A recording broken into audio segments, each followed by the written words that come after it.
AM 1010 Onda Latina. Sonido e imagen hacia los 8 puntos cardinales del planeta Tierra. Flash de noticias. Flash de noticias.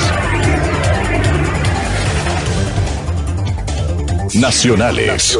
El gobierno de Alberto Fernández busca conseguir una tregua en el conflicto que mantiene con las organizaciones sociales más duras, las mismas que acamparon durante 2 días sobre la avenida 9 de Julio y amenazaron con profundizar las medidas. El Polo Obrero y otros movimientos de izquierda piden que la Casa Rosada abra el registro de programas como el Potenciar Trabajo. Sin embargo, el ministro de Desarrollo Social, Juan Zabaleta, ya adelantó que esa demanda, al menos por ahora, no está en agenda. A pesar de esta noticia, al término de la reunión del jueves, los representantes de la unidad piquetera no se fueron con las manos vacías. Zabaleta les ofreció un refuerzo de alimentos para los comedores y merenderos y 3.000 emprendimientos productivos nuevos. En ese encuentro no se llegó a un acuerdo.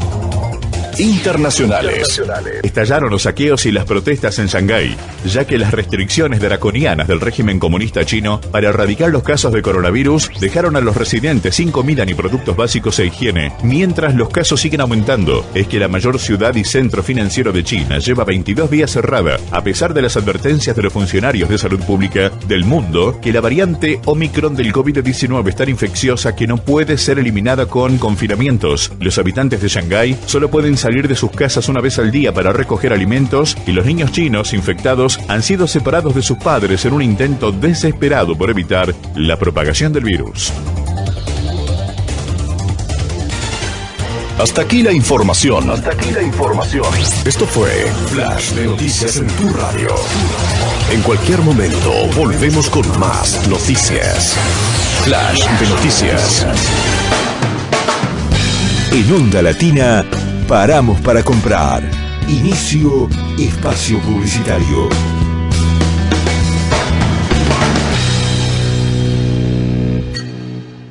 Desde el día 1 estamos transformando y no paramos, porque tenemos un plan: seguir mejorando la calidad de vida de todos nosotros. La transformación no para. Buenos Aires Ciudad. Conoce más en buenosaires.gov.ar/transformación. Estudio Jurídico Fernández y Pacheco. Honestidad y eficiencia. Especialistas en accidentes de tránsito, familia y laboral. Avenida Corrientes, 1296. Quinto piso, oficina 56. Teléfono 4381-0519. 4382-1049. Si te maltratan, te discriminan o te niegan un derecho, tenés quien te defienda. Defensoría del Pueblo de la Ciudad Autónoma de Buenos Aires. Llámanos al 0800-999-3722 o encontranos en Facebook, Instagram o Twitter como @DefensoríaCava. Defensoría del Pueblo de la Ciudad Autónoma de Buenos Aires. Si querés hacer tu programa de radio, comunícate con nosotros al 4372-2841, 4372-3061 o al 1541-99-5346. Y sé parte de AM 1010, Onda Latina. Volvemos a nuestra programación habitual. Volvemos a Onda Latina. Fin de espacio publicitario.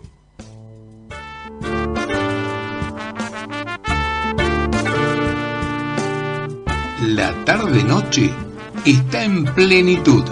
Hagamos una pausa y abramos una puerta a la imaginación. Generación Abierta en Radio. Letras, arte, educación. Tu programa de cultura. Idea, producción general y conducción, Luis Raúl Calvo y Nora Patricia Nardo, con la participación especial de Adriana Gaspar. Porque compartir los sueños es algo digno para celebrar. Súmate a nosotros en la AM 1010 Onda Latina.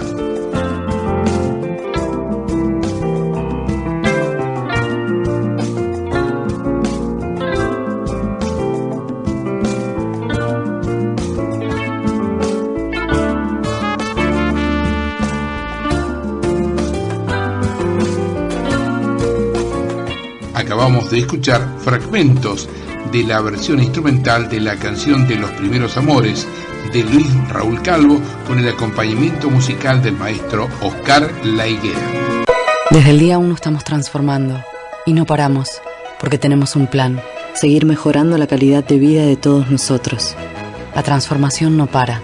Buenos Aires Ciudad. Conoce más en buenosaires.gov.ar/transformación. Hola, ¿qué tal? Buenas tardes, noches. Nuevamente acá en la M1010 Onda Latina, con Generación Abierta en Radio, para compartir juntos una hora con literatura, arte, educación, también entrevistas en vivo. Nuestros teléfonos 4372-2841, 4372-3061. Nuestras formas de comunicación con nuestro proyecto cultural Generación Abierta, a través del correo generacionabierta@gmail.com, nuestro sitio web www.generacionabierta.com.ar, nuestro canal Generación Abierta en YouTube, donde podrán encontrar los programas de radio, también en el sitio web, por supuesto, y también las actividades que desarrollamos desde nuestro espacio cultural. También nos pueden encontrar en Facebook, Instagram, LinkedIn y Twitter. Mismo que por Facebook nos pueden escuchar en vivo.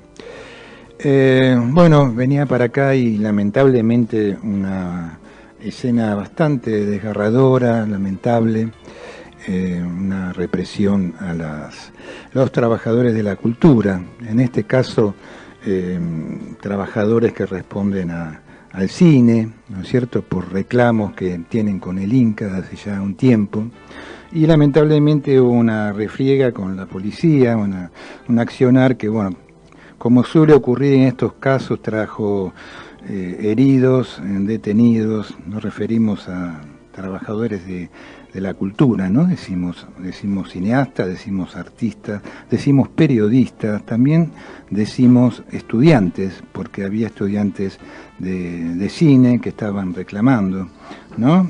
Estamos en presencia de aquellos que están trabajando y que ven cercenados sus posibilidades laborales, y hablamos de aquellos que están estudiando, tratando de forjar un futuro en nuestro país, y ven que estas fuentes de trabajo pueden estar cercenadas, por lo cual, ¿qué otra forma tenemos, ¿no?, de reclamar cuando ocurren situaciones de este tipo? Lo concreto, nos dice página 12, que a través de una carta abierta al ministro de Cultura, Tristan Bauer, el colectivo de cineastas denunció que el titular del Instituto Nacional de Cine y Artes Audiovisuales no estableció ninguna medida tendiente a revertir las enormes desigualdades de género a la hora de dirigir u ocupar roles centrales en los equipos técnicos, ni acompañó el reclamo del sector por la inminencia de la caducidad que implica el desfinanciamiento del área que conduce. Estos fue los motivos, ¿no?, los móviles que llevaron a presentarse justamente al lugar de la sede del Instituto Nacional de Cine y Artes Audiovisuales INCA. Y dice página 12, a fin de exigir la renuncia del titular del organismo, Luis Puenzo. Como resultado, fotógrafos, cineastas y artistas resultaron heridos y hubo detenidos. La protesta se desarrollaba con total normalidad hasta que cerca de las 16:30, dice página 12, comenzaron los empujones y forcejeos cuando los manifestantes intentaron cortar por completo la calle Lima al 300 en la ciudad de Buenos Aires, y la policía porteña lo impidió a fuerza de golpes y represión, como ya es costumbre. Los efectivos, con el objeto de liberar parcialmente la calzada para la circulación del tránsito, corrieron a los manifestantes contra un costado y formaron un cordón humano con sus escudos. En ese momento, y tal como pudo verse, dice página 12, los videos que circulan en las redes sociales, se produjeron forcejeos y empujones. Este es más o menos el detalle de los hechos. Estaba, antes de venir para acá, decía, ¿no?, tratando de informarme por la televisión, y lamentablemente en algunos medios de los que nosotros llamamos hegemónicos no nos informan, no desinforman, porque en realidad tendrían que haber informado un poquito acerca de esto que estamos comentando, que decía página 12, ¿no? Es decir, tratar de que nosotros, los ciudadanos comunes, podamos saber por qué un sector, en este caso un sector afín a Generación Abierta, que es el sector de la cultura y del arte, está reclamando por algo. No es que sale a la calle a reclamar por nada, está reclamando por fuentes de trabajo. Y eso fue lo que no hicieron estos medios. No hablo en general, por supuesto, estoy hablando de los medios que yo tuve la posibilidad de ver. Lo único que decían era que la gente, los manifestantes decían, estaban impidiendo la circulación del tránsito, bueno, todas estas peroratas que suelen decir estos pseudo periodistas, ¿no? Que ya sabemos que están cooptados, ¿no? Por medios hegemónicos. La información real, los motivos por los cuales se produjo esto, estos pseudo periodistas no lo dijeron, lamentablemente.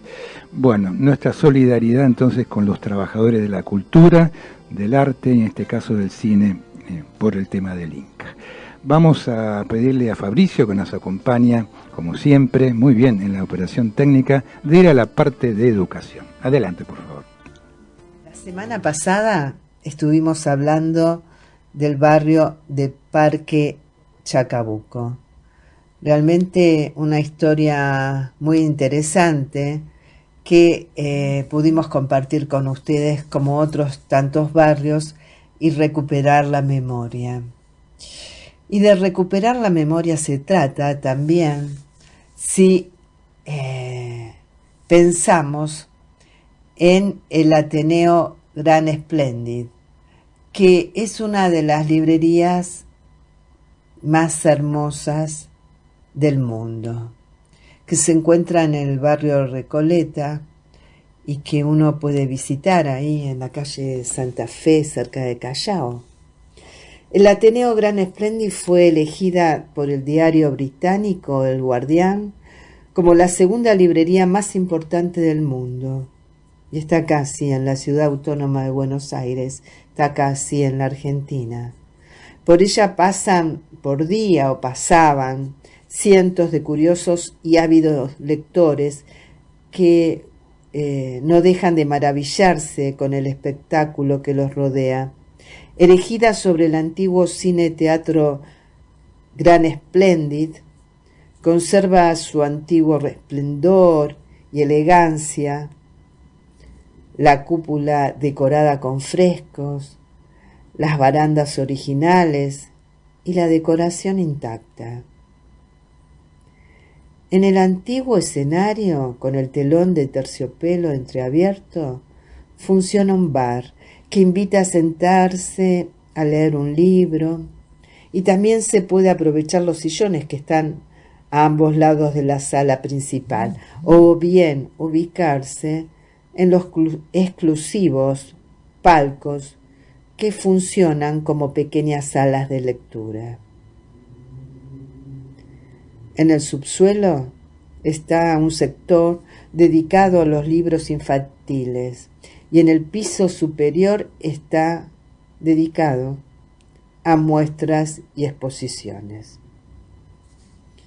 Bueno, saber que el Gran Splendid abrió sus puertas en 1919 y enseguida se convirtió en uno de los faros de la cultura porteña.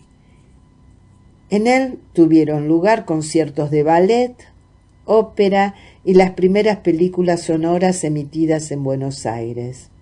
El sello nacional Odeón, hoy el sello EMI, tenía aquí su sede. Bajo ese sello, en 1920, empezó a grabar Carlos Gardel. La sala en la que grababa aún existe, pero no se puede visitar. También en los altos del edificio comenzó la primera transmisión oficial en el año 1923 de LR4 Radio Splendid. Una maravilla, ¿no es cierto? También tenemos para visitar el Parque 3 de Febrero, conocido como Bosque de Palermo, que es un conjunto de parques que conforman un enorme espacio verde de 25 hectáreas en el barrio de Palermo. El Rosedal es una de las zonas más atractivas y compone el corazón del Parque 3 de Febrero. Creado en 1914 con más de 14.000 rosales, el Rosedal cuenta con un patio andaluz, una glorieta cubierta por rosales trepadores y un hermoso puente blanco que atraviesa el lago. En el centro del parque se encuentra el Jardín de los Poetas. Sí, el Jardín de los Poetas, repleto de bustos que homenajean a los más grandes poetas de la historia. Dos de las avenidas más transitadas de Buenos Aires recortan uno de los espacios verdes que mayor número de visitantes recibe.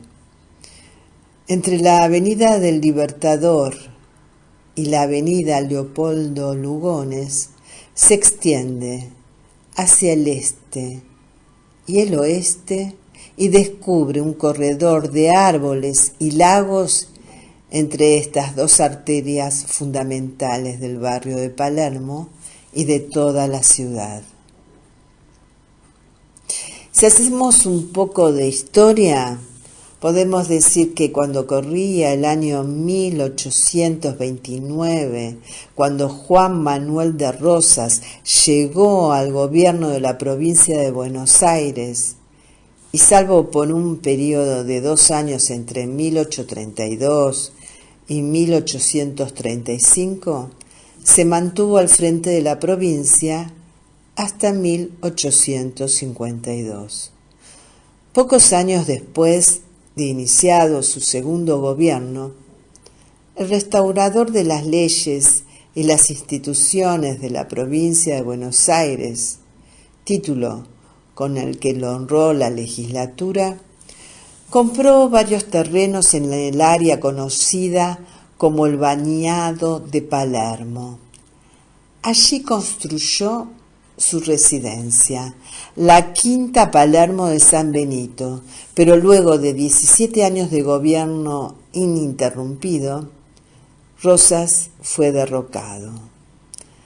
El 3 de febrero de 1852, las fuerzas del restaurador se midieron con las del gobernador de Entre Ríos, Justo José de Urquiza, quien finalmente resultó vencedor en la batalla de Caseros.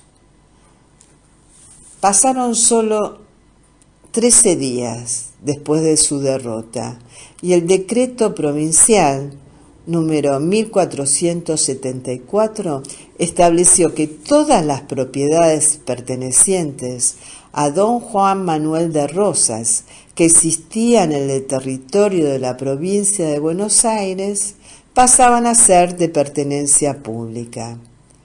Así, se le expropiaron los terrenos de Palermo, donde actualmente se encuentra el parque. El predio tardaría aún 22 años en ser inaugurado como parque público. Recién en 1874, con la sanción de la Ley Nacional número 658, se creó este espacio y se le asignó un presupuesto específico. Fue el diputado por Buenos Aires, Vicente Fidel López, quien propuso el nombre de 3 de febrero para el Parque de Palermo en conmemoración de la batalla de Caseros. Se inauguró finalmente y oficialmente el 11 de noviembre de 1875, en un acto que contó con la presidencia oficial del entonces presidente de la República, Nicolás Avellaneda, quien plantó una magnolia que aún se conserva. Pero no fue fácil la elección del árbol. Fue todo un tema para Avellaneda, pero también para Domingo Faustino Sarmiento, su antecesor en la presidencia. La ley que creó el Parque 3 de Febrero fue promulgada durante la presidencia de Sarmiento y su fundación estaba prevista para fines de su mandato. pero las obras a veces estamos acostumbrados que se demoran bastante, y fue Avellaneda el encargado de inaugurarlo. Sarmiento aceptó que Avellaneda plantase el árbol fundacional, pero no lograban ponerse de acuerdo acerca de qué especie sería la elegida. Mientras el sanjuanino abogaba por un arrayán típico de los bosques del sur argentino, Avellaneda se mantenía firme en su decisión de plantar una magnolia que, según dicen, había sido elegida por su esposa, Carmen Nóbrega de Avellaneda. Bueno, la cuestión quedó zanjada el mismo día de la inauguración, cuando Avellaneda, luego de oír el discurso de Sarmiento, tomó una pala que aún se conserva en la Dirección General de Espacios Verdes del gobierno porteño y plantó la controvertida magnolia. Así cuenta la historia. También dentro del predio se distinguen áreas de acceso libre y gratuito que ocupan la mayor porción del parque, como las plazas, los paseos y el rosedal. Otras son de uso restringido, como el campo de golf, el jardín japonés, el Museo de Artes Plásticas Eduardo Sívori o el planetario Galileo Galilei. Existen también áreas que dependen del gobierno nacional, dentro de las que se destaca el hipódromo de Palermo, otras que fueron concesionadas a clubes u otras organizaciones y también espacios que fueron vendidos. Su riqueza natural y paisajista rápidamente convirtió al parque en uno de los lugares de esparcimiento más buscados por los porteños, quienes no solo se acercan para descansar y disfrutar del paisaje, sino también para practicar los variados deportes y actividades en algunas de las 29 plazas que integran este espacio, desde el fútbol, el running, el longboard y el roller hockey. Entre sus bosques, el planetario y el Museo de Artes Plásticas Eduardo Sívori atraen a los amantes de las ciencias y las artes. Los más curiosos visitan el jardín japonés, que no solo ofrece el atractivo de los jardines más bellos de la ciudad, junto con el rosedal y el jardín botánico, sino que también ofrece la posibilidad de contactarse con una de las formas culturales más representativas de Japón. Fue inaugurado en 1967 con motivo de la visita del entonces príncipe heredero del Japón, Akihito, y su esposa Michiko, quienes hoy son los emperadores de esta nación. En 1977 fue rediseñado por el ingeniero paisajista Yasuo Inomata, siguiendo el modelo de los jardines Zen. Este predio es manejado por la Fundación Cultural Argentina-Japonesa, cuidando el espacio de acuerdo con las leyes y reglamentos de la ciudad. Ahí podemos encontrar un centro cultural que ofrece cursos, charlas y exposiciones sobre distintas disciplinas japonesas, como el aikido y el arte del bonsái. Además, hay una biblioteca con libros en castellano e inglés para profundizar estos conocimientos. El restaurante del jardín ofrece platos típicos japoneses para el almuerzo, la hora del té y... Desde el día 1 estamos transformando y no paramos, porque tenemos un plan: seguir mejorando la calidad de vida de todos nosotros. La transformación no para. Buenos Aires Ciudad. Conoce más en buenosaires.gov.ar/transformación. Cuántos lugares bellos, ¿no?, para recorrer acá en nuestra querida ciudad autónoma de Buenos Aires, está como establecía Nora.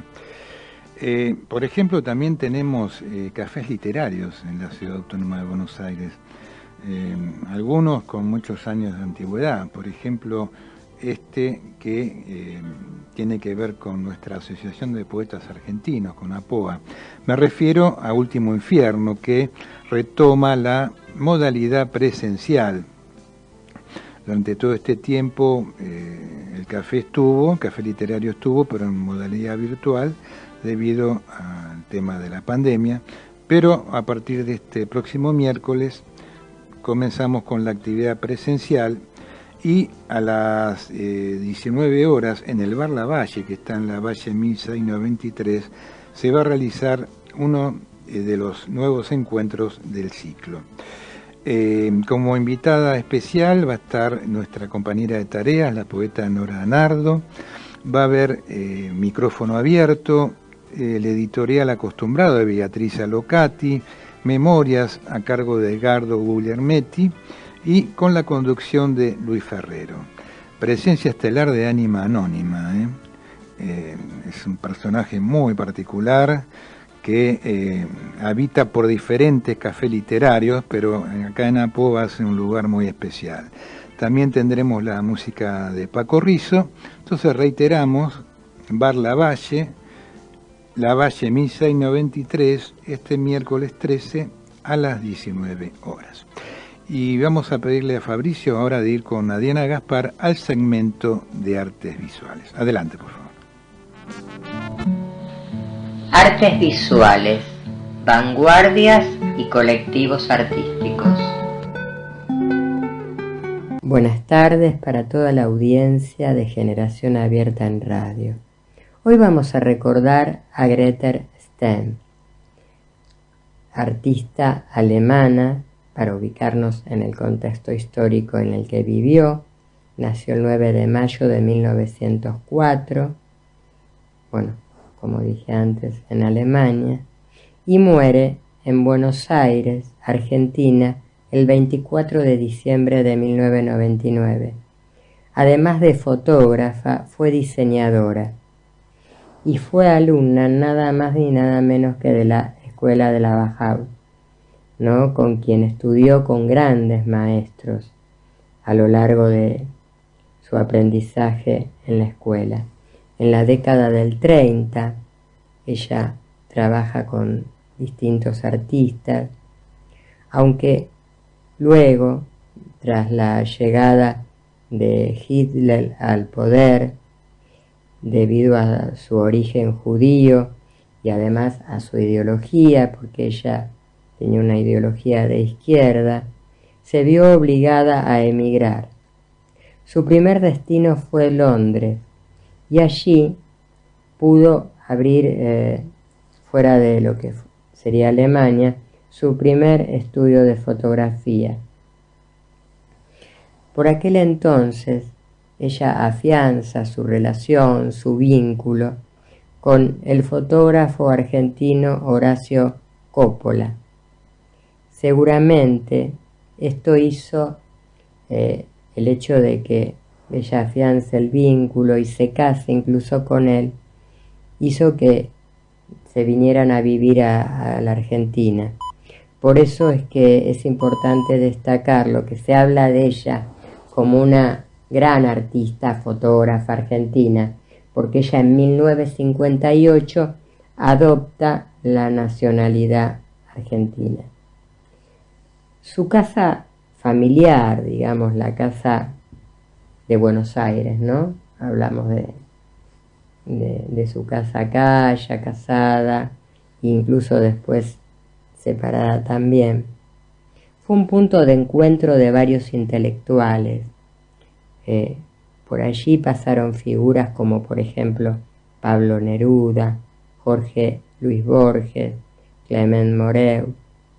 Incluso también hizo retratos de personalidades internacionales muy destacadas, como por ejemplo Bertolt Brecht o del mismo Jorge Luis Borges.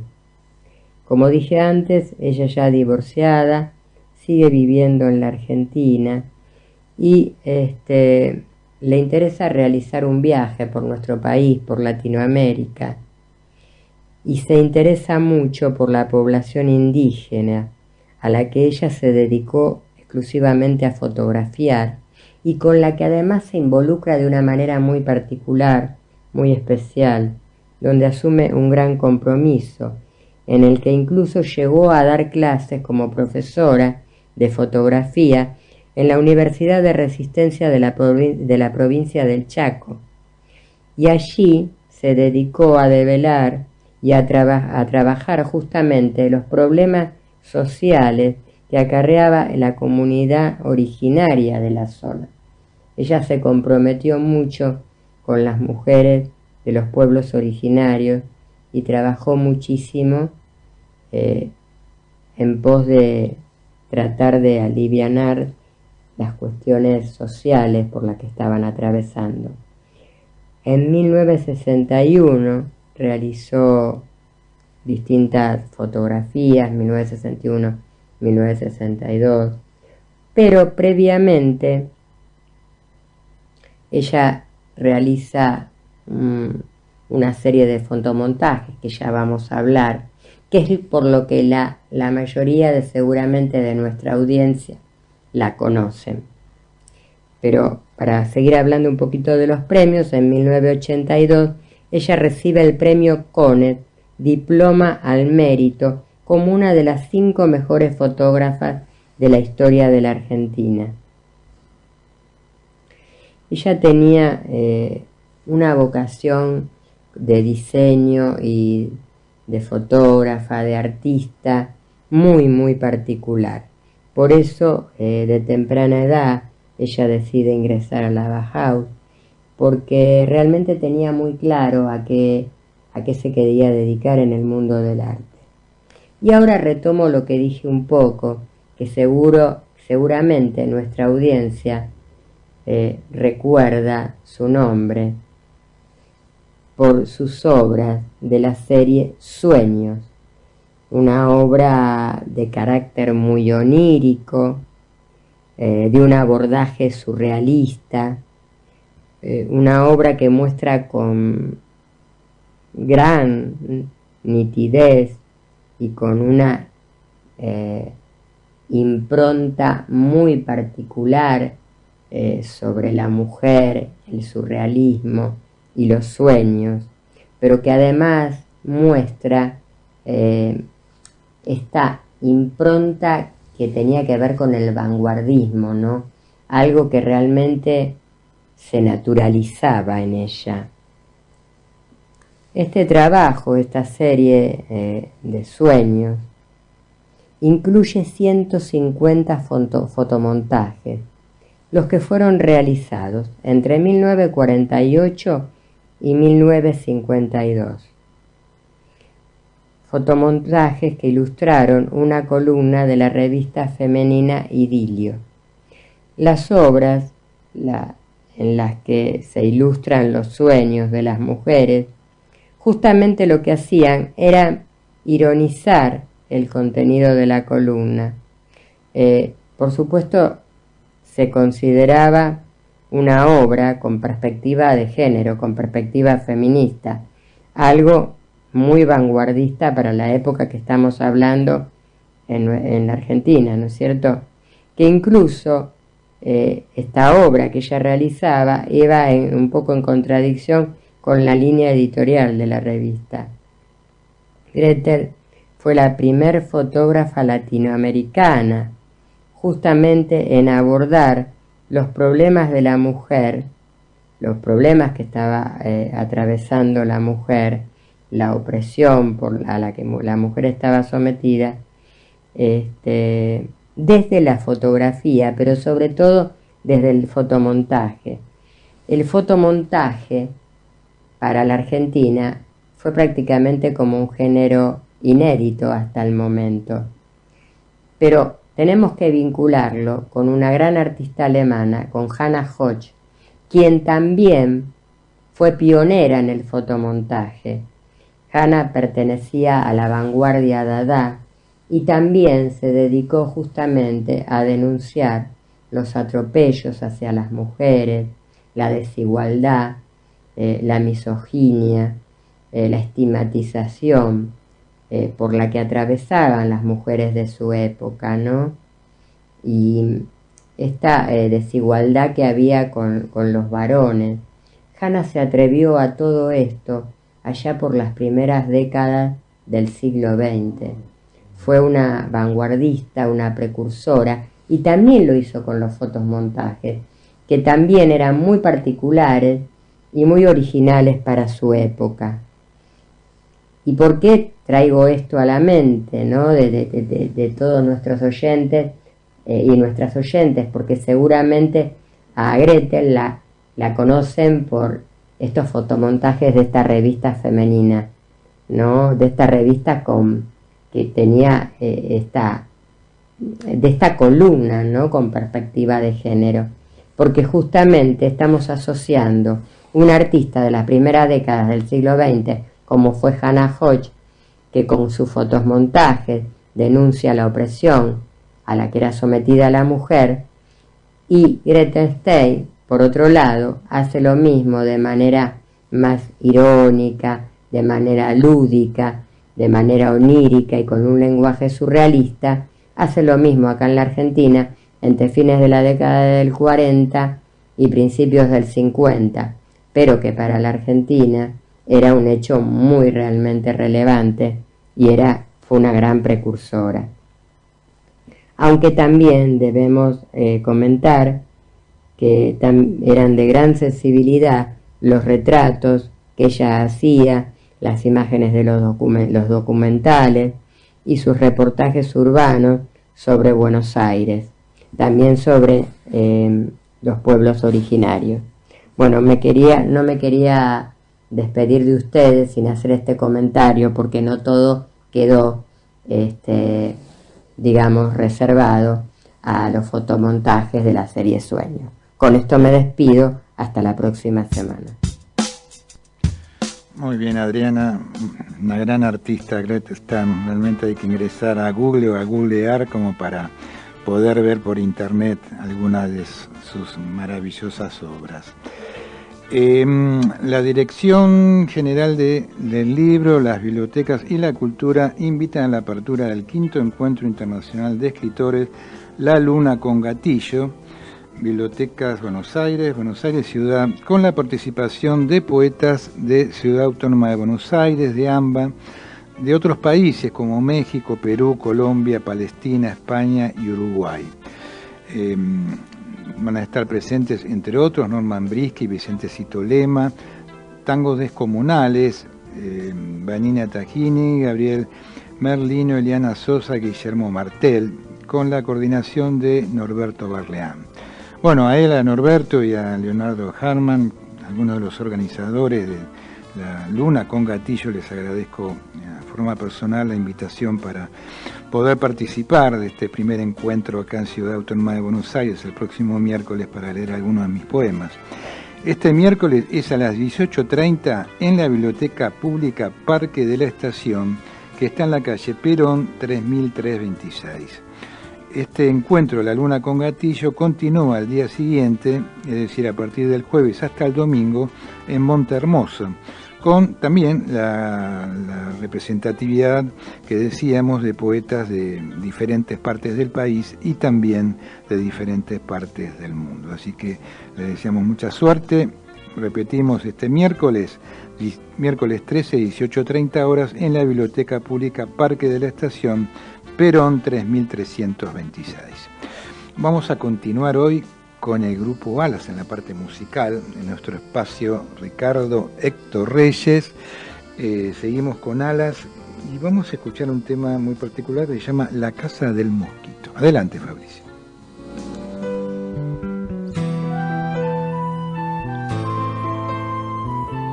Espacio musical Ricardo Héctor Reyes.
Qué maravilla este grupo Alas, ¿no? De corta duración, pero bien emblemático de lo que fue la música progresiva de los años 70. No rock nacional todavía, música progresiva. Como ustedes verán, hay toda una cosa de experimentación, de deseos de nuevas búsquedas artísticas y musicales que representaron justamente esa música en los años 70, no solo en nuestro país, sino también en el exterior.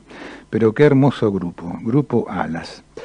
Y tenemos el gusto nuevamente de contactarnos con un destacado escritor y un gran amigo, creador de Historia de la Poesía Argentina, entre tantas obras. Este libro que, como siempre decimos, es muy importante porque va de los inicios hasta fines de los años 90 y nos permite tener un panorama realmente abarcativo de lo que ha sido y es nuestra poesía, lo que representa también a nivel cultural y artístico. Luis Benítez, un gusto nuevamente estar con vos.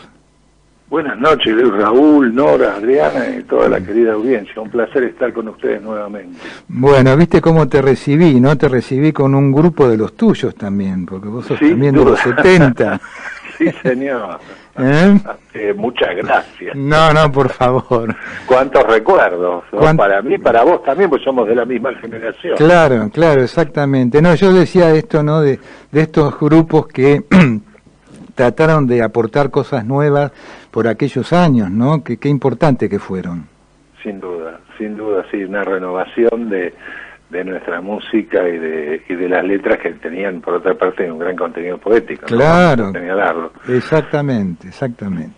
Y bueno, y hoy estamos haciendo como un cierre, un primer cierre, digamos, ¿no? Pero de este hermoso libro tuyo, y nos quedaban justamente las generaciones de los 80 y de los 90. Exactamente, sí, señor. Todo oídos para vos.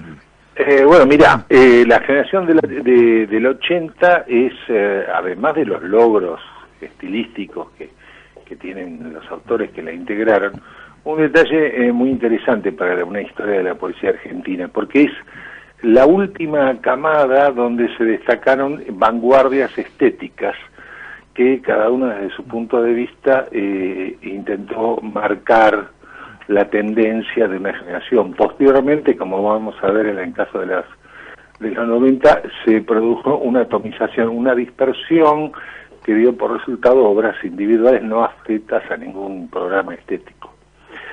En cuanto a estas tendencias de la época, vamos a destacar el experimentalismo, que en su aspecto neoconcretista nos remite a los autores agrupados bajo la revista Azul, fundada a comienzos de la década por Jorge Santiago Perennik, aunque tenemos que señalar una subdivisión de corte neobarroco que admitía como influencia y padre generacional a José Lezama Lima. Otra de las tendencias fue el neoobjetivismo, que giraba alrededor de una estética que lleva las señales de la prosa al discurso poético. Los representantes de esta tendencia son los poetas reunidos en torno a la revista Diario de Poesía, fundada en junio de 1986 y que cerró definitivamente sus páginas en 2011. Otra de las tendencias destacadas de la época, desde el comienzo, era el neorromanticismo, atribuido a los poetas reunidos alrededor de la revista Último Reino, fundada en 1979, fuertemente influidos por el romanticismo alemán, en especial por las obras de Novalis y Hölderlin. Aunque cabe destacar que el nombre de neorrománticos no es muy correcto, ya que estos autores también abrevaban de otras fuentes. Claro, claro.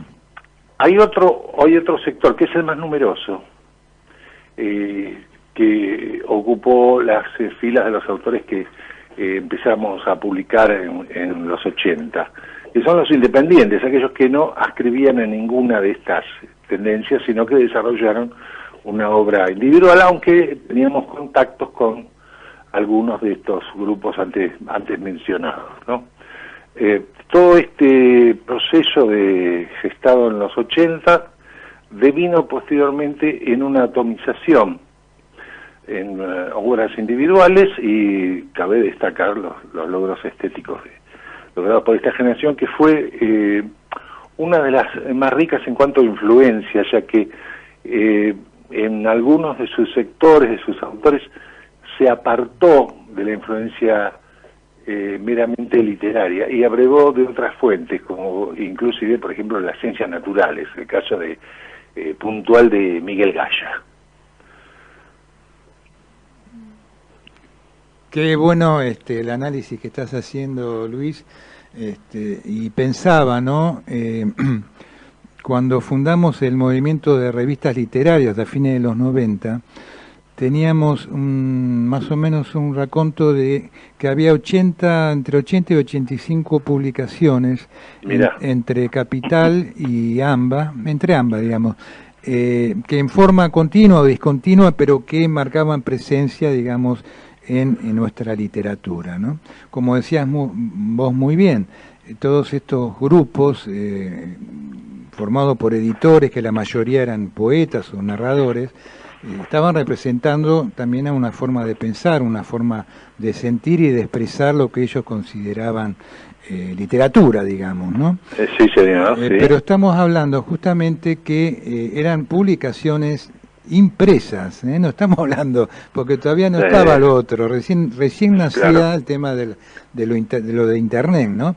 Exactamente, sí. Y entonces, bueno, qué importante que fue, como decís vos, fueron aquellos años, porque marcaban, por un lado, la incipiente aparición de muchísimos autores, pero también de muchísimos grupos literarios y artísticos, ¿no? Que muchos de ellos nosotros cuando hacíamos nuestros encuentros en el Café Literario Antonio Liberty, justamente los invitábamos para que presentaran su publicación y a partir de ahí poder tomar un contacto, ¿no?, con el público, con la gente, y que ellos pudieran expresar lo que ellos querían decir a través de su revista, ¿no? Mirá, justamente lo que vos estás marcando es un proceso que después se transformó en otra cosa a partir de los 90 y que en la actualidad está plenamente vigente, el tema de la atomización. Desaparecieron muchas de esas publicaciones, después realmente son efímeras, pero además se volvió una suerte de compartimiento estanco el espacio poético, sobre todo en los últimos 20 años, ¿no? Es interesante y daría para un trabajo posterior, pero si querés nos referimos al fin de siglo, ¿no? ¿Qué fue lo que pasó en los 90? Claro. Ahí se dio un fenómeno interesante, es que vos sabés que la presencia en los medios de ciertos autores y ciertas obras no es inocente, es algo en lo que intervienen los lobbies culturales, distintos intereses alejados de la cosa estrictamente literaria, y fundamentalmente como los medios de legitimación tienen como sede Buenos Aires, una vez más se produjo el ninguneo de muchas obras que se producían en el interior, cuando en el interior de nuestro país viven la mayoría de los poetas argentinos. Seguro. Eso llevó a que la crítica destacara a unos movimientos que se produjeron fundamentalmente en Capital Federal, señalando que se trataba de un discurso poético nuevo, esto de nuevo entre comillas, fuertemente impregnado de coloquialismo, impermeable a la abstracción y la metafísica, renuente a las connotaciones culturales, desinteresado de lo político, francamente apático, atento a lo kitsch, como herencia del neobarroco argentino de los 80. Y esta caracterización de los 90, impregnada de esa atomización a la que me refería antes, tiene realmente muchos costados criticables, porque al mismo tiempo que estos grupos de autores que fueron conocidos a través de los medios y también resaltados por algunos sectores del esnovismo académico como la novedad, como si la novedad valiera en sí misma y no por sus resultados, tiene su contrapartida en otros autores que en el mismo periodo iniciaban sus publicaciones, pero que como no residían en Buenos Aires, no ocupaban el mismo espacio, y cuyas características son realmente diferentes a las antes resaltadas. Autores como Carlos Juárez Aldazábal, de Salta, Rubén Valle, Fernando G. Toledo, Patricia Rodón, de Mendoza, iniciaron sus publicaciones en ese fin de siglo, y no tienen nada que ver con lo señalado por cierto sector de la crítica como característico de los años 90. Lo que disparó todo esto hacia los siguientes 20 años de la poesía argentina es una profundización de esa atomización. Se aparecieron menos revistas literarias pese a las facilidades que da la informática actual con las revistas electrónicas. Las que aparecieron fueron de muy efímera duración. Y además de eso, el fenómeno del compartimiento estanco que te refería antes. O sea, son grupos literarios que no tienen contacto prácticamente entre sí, a diferencia de lo que muy bien vos marcaste en cuanto a el contacto, el estrecho contacto que se mantenía en los 80 y comienzos de los 90 entre autores, publicaciones, editores y demás. Sí, recuerdo que a partir de este movimiento que fundamos y que duró 3 o 4 años, un poco nos interesaba también la posibilidad de reunirnos y generar eventos, encuentros, en los que cada uno de los grupos, los cuerpos de cada una de las publicaciones pudieran justamente ir explicando un poquito esto que tiene que ver con su decir poético y artístico, ¿no? Lo cual era muy bueno porque nos enriquecía a todos, porque había diferentes posiciones, ¿no?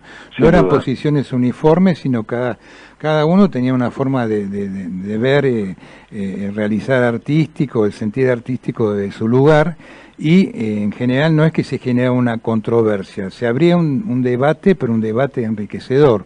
Después, como decís vos, se fue todo atomizando, y un poco es lo que vamos viendo de estas últimas 2 décadas, ¿no? Que coinciden con la aparición del siglo XXI, ¿no?